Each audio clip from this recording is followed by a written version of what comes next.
Lebanon on July 19th, 2007 to help monitor and secure a ceasefire, now looking at Darfur and potentially other operations. Now the lead time for approval of the PKO missions is still pretty long. From the time the cabinet approved the PKO dispatch to the Lebanon, for example, to the time they actually went and arrived in Lebanon was about 8 months. And many think that that's too long if they're going to be a player in the peacekeeping world. So that's why they're talking about there's new bills that are being considered.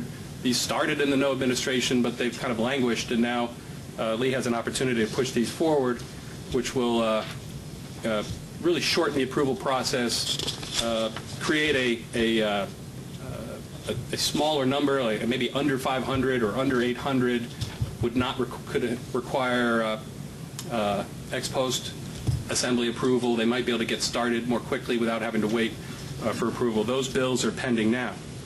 The other key thing to note, though, is, and it gets into this restriction issue or the limitations on the ROC's ability to do all this. They embarked on a very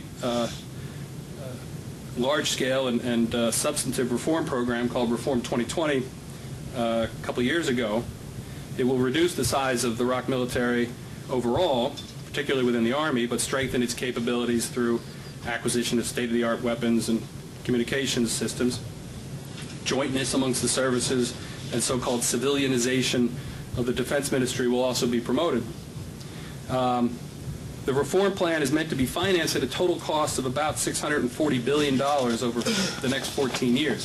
That requires it requires between now and 2010, or between 2005 and 2010, 9.9% annual defense expenditure increases in order to fund this. They only had 7.2% in 07 and 9% in 08. So they're already behind in terms of trying to keep up with this investment plan. So before you even start going to Sudan and doing all these other new things internationally, you've got to pay for that. This gets into this is a kind of a list of all the things that connect to this global activism, and you can see how ambitious it really is in some ways. They still have to really implement the Overseas Emergency Aid Act, so they're trying to get more involved in overseas aid and in international disaster relief. There are PKO bills pending to give easier approval of participation in that. Developing, as I said, a PKO standing force, anywhere from 1,000 to 3,000, trained, ready to go. Building a PKO training center facility. That's on the table right now. They've also talked about a rapid reaction force, which would be able to respond in a way similar in the contingency when the hostages were taken by the Taliban from the aid group. They wanted an ability to kind of go around the world and take care of some of these things. Korea has finished putting up its own military communications system, which they started back in '96. They put the last satellite up just this year, or late last year. So they now have an independent capability to communicate with their own troops overseas without having to rely on a U.S. system. But there are many more command and control and intelligence, surveillance, reconnaissance investments that they need to make, not only to take care of operational control, but if they're actually going to be able to manage Korean troops being active not only in Lebanon, but say they have a PRT in Afghanistan. They're talking about going to Sudan. That's a major investment, which I'm on top of naval, blue water Navy investments, on top of talking with us about missile defense, PSI, budgets, politics, logistics, and the North, which is still there, will continue to interfere and I think impede on that. So we shouldn't get too ambitious, and I think the United States should err on the side of caution or incrementalism in terms of what it asks of Seoul.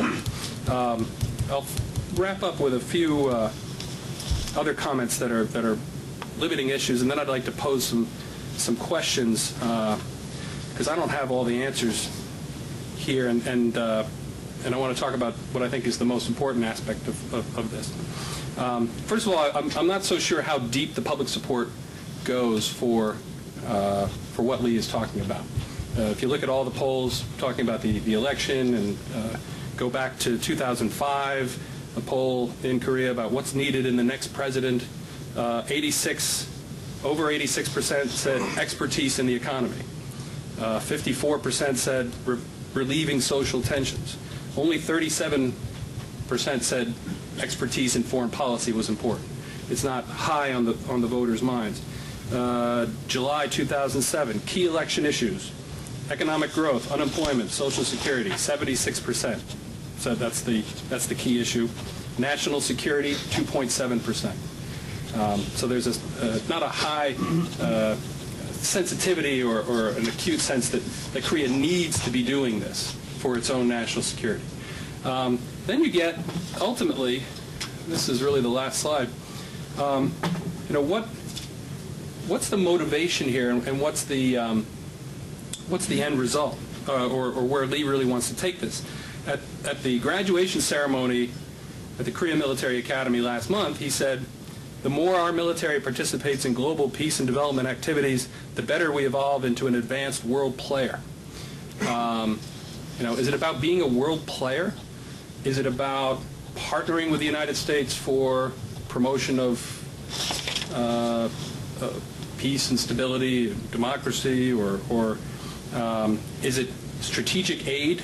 You look at the choice for Prime Minister, former Foreign Minister Han. It's yet another indication of kind of the global international focus, and he's going next month on his first trip, what he called the first trip in my resource diplomacy.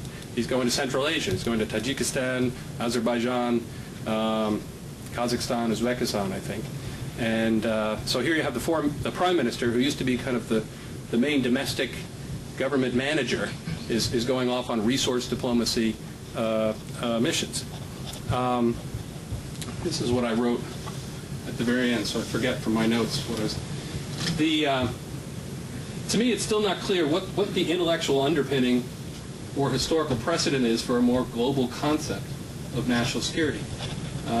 Japan has gone through this to some extent, and they're really linking their international activism to domestic security in the context of peace and stability and stable markets and this and that. That's not what I get necessarily from where President Lee is going.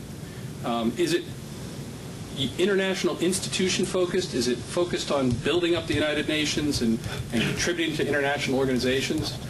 Or is it about partnering with the United States and being a U.S. partner, an alliance partner, kind of like in the way that we think of Australia or other partners, when you need to look around the room for friends to go in to do some kind of, take some care of some kind of situation, do they want to be in the front row and a part of that coalition? So does this play better in an alliance context or in a global contribution context? When I say play better, I mean for the domestic audience in South Korea. I would guess it plays better in a global contribution context, but that's not necessarily what I'm hearing from President Lee. And ultimately, won't the region, especially the North, still be the dominant field for national security thinking in Korea? I'm not getting a sense that there's been a broad conversion within the Ministry of National Defense that we've changed the focus of our thinking in terms of national security, especially when they're taking on new armistice missions, taking on operational control. I think all of that is going to keep them very focused. Reform 2020 is trying to accomplish a lot of things. We're going to build ships that can go protect sea lanes. We're going to be able to participate in international missions, but we're also got to take care of the DMZ, and that's ever more our own responsibility. So there's a lot of competing issues there. And finally, this implementation or talk about a peace regime, if we are lucky enough to get into phase 3 of the 6-party talks, Ambassador Ill